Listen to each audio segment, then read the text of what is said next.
change your heart, change your life, change the planet. When I get into these longer conversations and I feel like I have to lead the conversation and I start to run out of things that I really think of to talk about, that's when I start to really get uncomfortable, and I don't know if it's noticeable to the other person, but I'm starting to have all these thoughts running through my head. I'm like, I don't know what to say.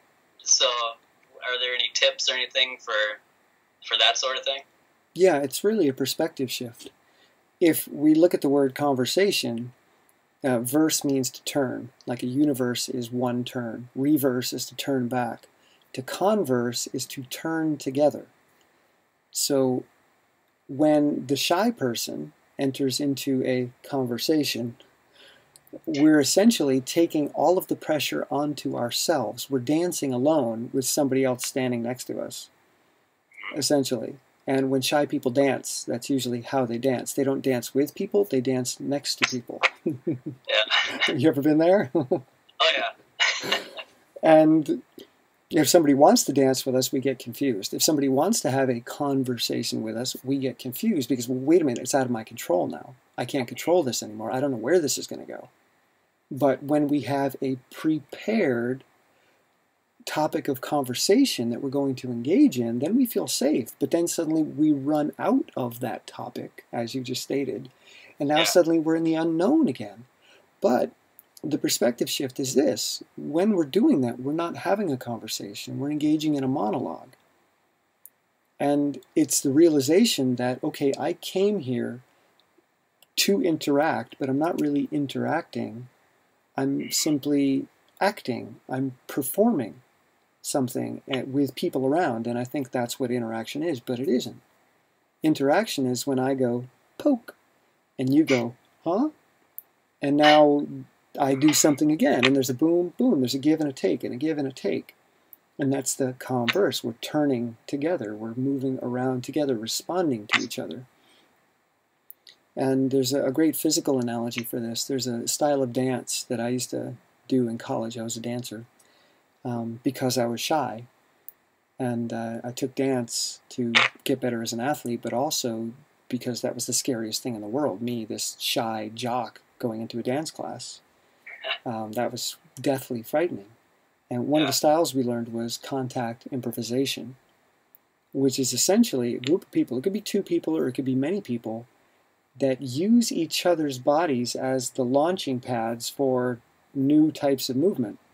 So you never know what's going to happen because you can't predict or control the other person. So if their body starts to collapse, you go with it, and maybe you come around behind them and support them, and you never know because it's improvisation. Yeah. And you're touching another human being and they're touching you, and you can't be selfish. You've got to just be with them, and that's what a conversation actually looks like. Yeah. But it's harder to see because people usually come with talking points. Even non-shy people do this. You'll get people that are very extroverted, very talkative, and they'll just wah, wah, wah, wah, wah, wah, wah, wah, wah, wah, and they really don't care if you're listening or being affected or not. Yeah. But the shy person does care. The shy person wants to be engaged, they just don't know how. They don't feel safe. So again, this goes back to the small steps. Rather than trying to lead a conversation for 10 minutes or even 5 minutes, initiate part of the turn, and then a small one, and then let them respond. And their response gives you new information that you use to turn back and give them something new. Okay. And this is how I work with conversation now. It becomes a very fluid process. That doesn't mean that it's easy for me to initiate. It's still scary. And sometimes you realize that the person just doesn't want to talk with you. And that's okay. That becomes part of the conversation. It's not, that's not off limits. You know, you say something to someone, you do something, and they don't respond or they give you a look, and okay, that's the data. The data you're giving me is not interested, and your response could be, well, that really fell flat. Okay, I feel like an idiot. Hi, I'm Doofus. What's your name? So you're not trying to predict or prepare this giant conversation. You're only focused on their response to what you did. So you don't have a whole ton of data to work with. You just have one piece. Yeah. They either liked it or they didn't like it. They either opened up to me or they closed off to me. They either look interested or they look disinterested. That's the data you're going to get. And you can comment on either one of those, because that's the reality. If you're actually talking with someone, then talk with the signals that they're giving you. Respond to that. Make that the conversation. Okay. And then you don't ever really have to jump far. And if 3 of those little steps in, it's not going anywhere, you can say that too. You can say, okay, well, I guess this isn't going anywhere. Nice talking with you, and you walk away. Yeah.